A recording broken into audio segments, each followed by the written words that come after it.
Aminado ang pet owner nga si Victor Uyanggurin nga wala pa niya napabakunahan og anti-rabies ang iyang binuhing iro. Nasayod sab siya nga obligasyon niya isip tag-iya nga pa-injeksyonan og anti-rabies ang tawo nga mapakan sa iyang binuhing iro. Palit lang kong kuwan. Say, amo ipadoktor, mga bata, ipadoktor na mo. Base sa na-monitor sa City Animal Bite Treatment Center sa mga kaso sa rabies nitong tuig 2024, nasa 48,483 ka mga pasyente ang natala. Average og 100 new cases matag adlaw. 30,000 sa mga pasyente ang natambalan nga nag-edad og 13 anyos pataas. Tulo ang na-report nga namatay sa miaging tuig tungod sa rabies nga pulo samtong nga mga lalaki. 7,000 vials ang nadawat sa 5 ka mga probinsya sa Davao Region karong tuiga nga nagkantidad og 8 million pesos. Kulang gihapon ang supply tungod sa nagkataas nga animal bite cases sa Davao Region nga miabot sa 120,000 niadtong 2024. Busa nagpahimangno karon ang Southern Philippines Medical Center kun SPMC sa publiko batok sa counterfeit vaccines luyo sa pagtaas sa mga kaso sa rabies sa Davao Region. Sumala ni Dr. Francis J. Lagudas gikan sa Department of Family and Community Medicine sa SPMC, dako og risgo sa panglawas ang nanggawas nga peke nga anti-rabies kun counterfeit vaccines.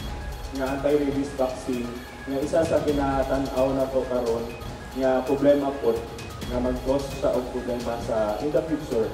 Kaya nga doon na yung mga nagabaligya o mga counterfeit vaccine which is mura siya from the original na vaccine. So, ang ato amang tendency as Pinoy, di ba? Dito tamo adto sa barato, which is dili na sure kung tinuod ba sa or fake ba sa ang vaccine. Hugot ang monitoring sa nanggawas nga counterfeit vaccines. Last year na ina-apprehend ang amo ang head sa ABTC o Animal Bite Treatment Center nga counterfeit vaccines. So, ang gina-investigahan po nisa sa pharmacovigilance na team sa SPMC. Unya, ang ma-advise na po is what to ta sa mga accredited na bite centers katong na DOH license o na mga license nga nagahatag og vaccine since hindi sila nga mga personnel or hindi sila nga mga health care team anad na or kabalo na mag-check sa mga vaccine to counterfeit or dili. Dugang ni Dr. Lagudas, migahin na og backup budget ang Department of Health alang sa anti-rabies vaccines. With the vaccine supply karon nato sa SPMC, we have given a supply. But with the estimate nato sa each year nga nagataas ang mga nagapabakuna, nagataas ang cases, expected na dito siya nga ma-shortage.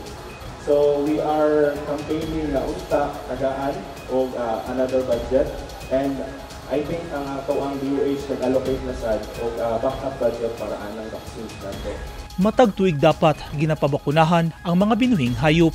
Naadya po yung risiko. Kaya wala man kakabalo, kung katong iro na nabakunahan, updated pa ang bakuna niya. Kaya supposed to be dapat yearly ang bakuna na ginahatag sa atong mga hayop. And then lahi man ang bakuna sa hayop nato o sa tao. So better, kung nabakunahan ng hayop and then napaakan ka, better magpabakuna gapon para doble ang protection. Gipahimangnuan sab ang publiko sa traditional rabies treatment sama sa tanduk. Naadya po yung mga cases nga niadto sa atong animal bite center nga niadto og tandok, which is mula lang sa kinano, dili mamunta sir sa tandok kung limpyo ang pagka-buhat atong ng tandok. So, imbes nga wala infection ng sabat, madungagan og infection tungod kay nagpatandok. Giauhag ni Dr. Lagudas ang publiko nga sa mga lehitimong animal bite center gyud magpabakuna. Eugene Hinutan, Newsline Philippines. Stay safe.